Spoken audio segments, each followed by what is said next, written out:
I have talked about the triple threat for a while on this channel. And listen, if you're new and you don't understand what the triple threat is, it's okay. Basically, what it is just XRP, XDC, and XLM, three projects in this space that do cover quite a bit of grounds when it comes to, the big, evolution of technology, the adoption of this technology to revolutionize specific industries and sectors. But ultimately, these are three of the most legitimate projects that we can find in this space. Now, yes, could we throw HBAR into the mix? 100%. But for the sake of this video, we're going to be talking about these three, XRP, XLM, and XDC, especially considering the fact that we are starting to see some pretty big updates now around this space. So with that being said, welcome to the channel, everyone. My name is Nick. For those that are new to the channel, hopefully by the end of this video, you do become a subscriber.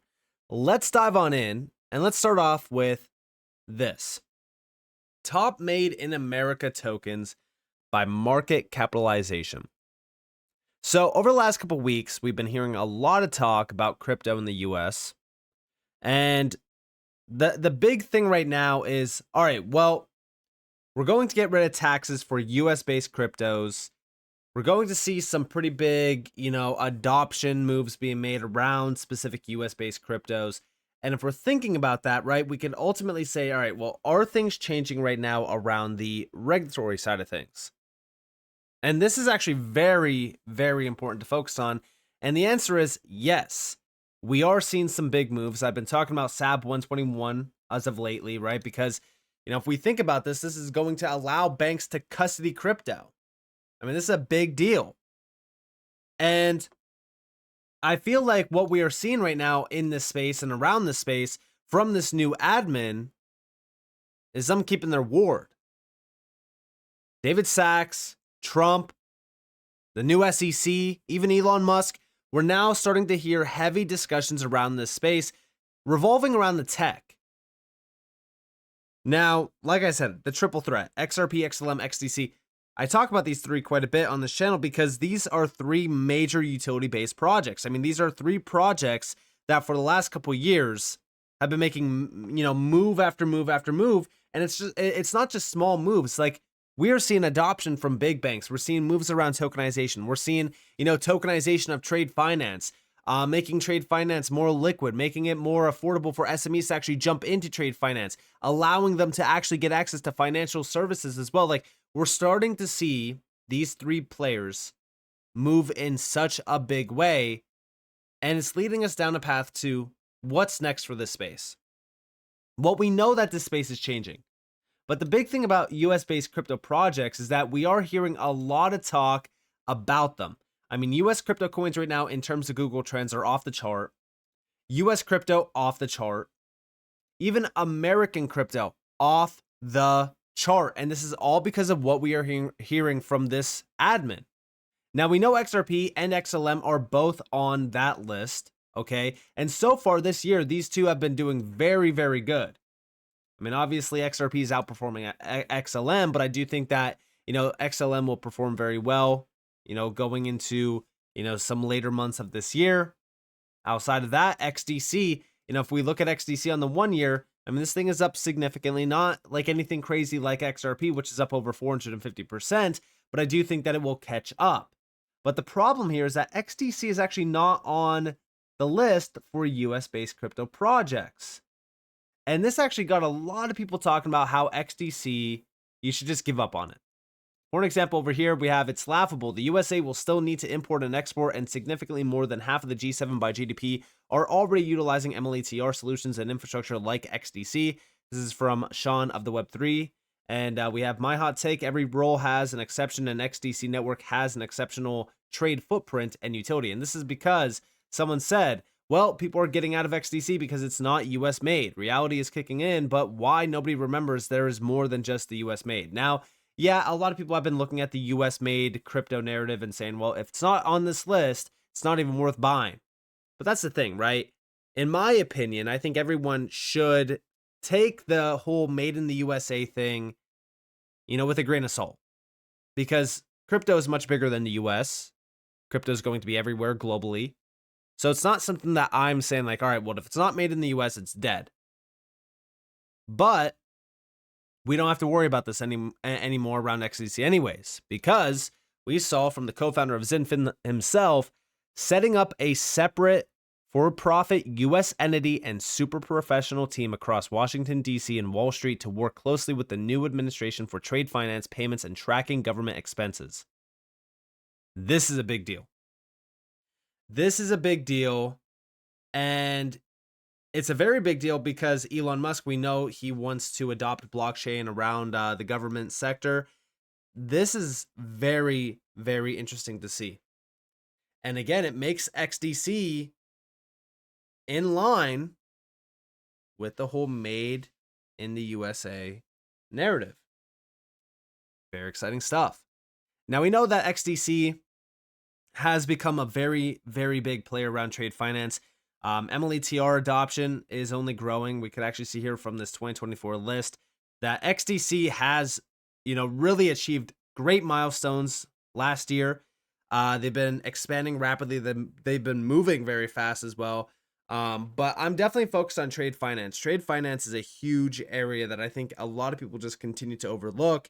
And we already know that XDC is at the forefront of this. And we know everything around the XDC trade network is completely MLETR compliant, and they are ready to truly take over and make efficient trade finance. And I think that they're already doing that. But this is definitely a big one to focus on when it comes to the US market, because the US market, they really want to make trade finance very efficient for the US. They would look into XDC if Elon Musk is very serious about adopting blockchain for the US government. Outside of this, we have over here. So Justin, the CEO of $50 trillion bank BNY Mellon, says digital assets represent a new, interesting, innovative technology, which we think could become important to the financial system over the next 10 to 20 years. America's oldest and biggest custody bank. Now, again, do I think that we have to wait 10 or 20 years? Absolutely not. But this is all happening because of SAB 121. Remember that. But I'll play this video clip real quick, and then we'll move on. You sounded optimistic about crypto when we talked. Are you more optimistic now based on who the Trump administration is?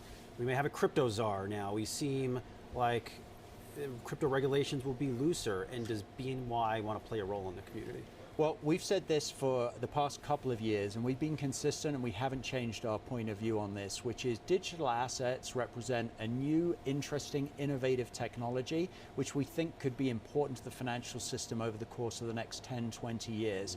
Exactly the twists and turns along the way, we'll have to see. But we've been investing. We've got the ability to custody crypto assets, digital assets, but also we're looking into the interesting smart contracts, ledger capabilities that the underlying technologies represent. And so we think there's an interesting future here, but AI as well. Remember, it's not just about digital assets. It's about how does technology get applied to make the financial system better, more agile, more capable, and able to grow. And AI is going to be an important part of that story too. So true.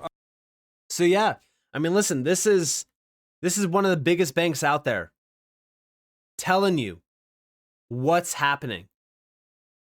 There's a significant shift that's happened in this space over the last couple weeks. And it's highlighting a lot of the players that we've been talking about for years. I mean, even when it comes to Ripple, remember I brought this up in many videos over the last couple days because it is very important to highlight, because Bank of America also said the same exact thing, basically that they're ready to adopt crypto for payments. And we know that Ripple has highlighted the fact that US banks will want to use XRP after their partial victory. Now, we know that that case is basically finished, but in terms of SAB 121, it does highlight the fact that Ripple could be right at the forefront of this. And we already know that if we go to Ripple's website, we have modernize your financial infrastructure. This is all through tokenization. When we click this tokenization link, right, we're opening up to this real world asset tokenization. Tokenize assets on the blockchain built for business. We scroll down, enable financial use cases at scale with the XRP ledger. I mean, it's specifically built around and catering to the big banks and the institutions for the XRP ledger. I mean, it's kind of crazy. It's kind of crazy to see this, but again, I want you guys to realize what's going on here. We're at the beginning stages of the banks flooding on chain. But on top of that, right, this goes down the list on everything: payments, trade finance, even DeFi use cases, real estate, everything that we know of on a day-to-day basis around finances, around everyday life, all on chain. All on chain. And these three have been major players for a very long time. Like I said, you could throw Hedera in there if you want, Algorand as well, Casper, you name it, right? But I'm talking about these three because these are the triple threat. But it's crazy when you look at everything under Ripple, right? Like even payment solutions for banks, like turn payments and custody into profit. Again, this is all built around custody, and it all begins with custody for banks. Once they have custody services, they can, look at everything else outside of that. And again, talking about custody here, you have launched new digital asset services, drive revenue and user growth with blockchain technology. This is all through their custody solution. And it's just crazy. It's crazy because now we have the big green light for big banks. All the banks, technically. And if we're thinking about that, we're about to have everything flip on chain. Now you might be saying, well, what about XLM? XLM, remember that XLM was put in the spotlight in front of Congress back in December. If we're talking about US-based crypto projects, if we want to make P2P payments very efficient, remittances very efficient around the US market, Stellar's the number one choice here. And Danielle Dixon, she already put in a big opening statement in front of Congress. And this was on a panel called Innovation Revolution, How Technology is Shaping the Future of Finance. Big shout out to Subjective Views for this. Don't you guys remember this? This is very important. Listen closely to what she is talking about here when it comes to this technology. And members of the committee, thank you for inviting me to testify today. My name is Danielle Dixon. I am the CEO and Executive Director of the Stellar Development Foundation. We are a nonprofit, US-based organization focusing on creating equitable access to the global financial system using the Stellar Network. I'm once again honored to be before this prestigious committee to talk about how the use of new technologies like blockchain has resulted in improvements and enhancements in the global financial space. After almost 6 years in crypto and blockchain, and many more in the technology sector, I can confidently say that innovation is not for the faint of heart. It requires perseverance, commitment, vision, and leadership to bring about change and help to create more effective systems. And sometimes it requires going up against strongly held beliefs fueled by misinformation and fear. Over the last many years, Chairman McHenry, Ranking Member Waters, and this committee have done their part to decipher the benefits, clear up misconceptions, and demonstrate the true value of innovation, all with a bipartisan approach that places the issues above politics. And for this, I am grateful. When it comes to encouragement to leverage blockchain and crypto where they work best, this committee has led the way. Both members and staff of this committee have long been working hard to understand the benefits of this technology and pushing to ensure that the United States not only realizes the opportunity these innovations offer, but leads the way on the global stage. We know that blockchain-powered innovation is not about replacing the existing financial system. It's about enhancing it. It's about using the right tool for the job and creating an interoperable and accessible global financial system. Digital wallets and stablecoins built on blockchain networks, combined with crypto-to-cash on and off ramps on Stellar across more than 180 countries and 475,000 locations, deliver exactly that, a better financial system for everyone. The use cases happening right now show the actual power of combining new and traditional technologies to achieve real-world results. From streamlining humanitarian aid disbursements globally to facilitating secure, cashless payments to workers in the global south, to reducing barriers to Americans to access tokenized financial products. This technology is improving access, removing barriers, streamlining the movement of money, providing new product opportunities for traditional finance, and saving millions of dollars for financial institutions and organizations that are embracing it. The strength and growth of the US dollar is also something that this tool set has already enabled. Stablecoins, which have been a big focus for this committee, have become an incredible tool for enhancing payments across the globe. Indeed, it is the US dollar-backed stablecoins that are in the highest demand globally. Stablecoins provide a global digital asset with price stability, enabling swift, low-cost transfers and easy conversion to local currency, thus addressing critical financial needs in volatile or underserved regions. And all of this matters in the US because the stablecoin market has now surpassed $190 billion, and almost 99% are all US dollar-denominated stablecoins. In practice, stablecoins are a way for people around the globe to hold and spend digital dollars. That's why the US must lead the stablecoin debate and not watch from the sidelines.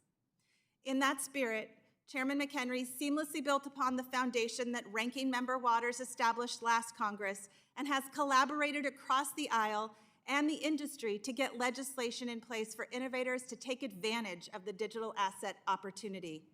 We praise Chairman McHenry, Ranking Member Waters, and this committee for working to create a more defined regulatory framework for crypto and blockchain, supporting legislation that would provide regulatory clarity without stifling innovation or preventing technological advancements.